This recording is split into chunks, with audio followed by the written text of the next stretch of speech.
നല്ല കുറേ സീ ഫുഡായിട്ടും പിന്നെ നമ്മളെ ഒത്തൻറ്റിക് അറബി കുഴിമന്തിയും അതുപോലെ തന്നെ നമ്മളെ മംഗല ബിരിയാണി അത് കഴിക്കാൻ ഞാനിന്ന് കോഴിക്കോടാണുള്ളത്.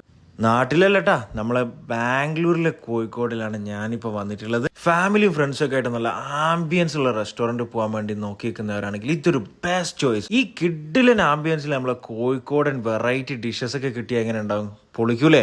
നല്ല കോഴിക്കോടൻ ഹൽവയും നന്നാരി സർബത്തും പിന്നെ നാടൻ അവിൽ മിൽക്കും ഇവിടെ എല്ലാം സെറ്റാണ്. എടുത്തു പറയേണ്ടത് ഇവിടുത്തെ ബിരിയാണിയാണ് കേട്ടോ. മംഗല ബിരിയാണി, ആ അരോമ എന്നൊക്കെ പറയില്ലേ, ആ സാധനമാണ്. അതുപോലെ തന്നെ കുഴിമന്തി, ഒത്തന്റിക് അറബിക് കുഴിമന്തി വേറെ എവിടെ ഇന്ദിരാനഗർ കിട്ടുന്നത് എനിക്കറിയില്ല. നിങ്ങളൊരു സീ ഫുഡ് ലവർ ആണെങ്കിൽ കോഴിക്കോട് മസ്റ്റ് ആണ്. കാരണം അവരുടെ അടുത്ത് ക്രാബ്സും ഫിഷും ഒക്കെ ആയിട്ട് വെറൈറ്റി ഐറ്റംസ് ഉണ്ട്.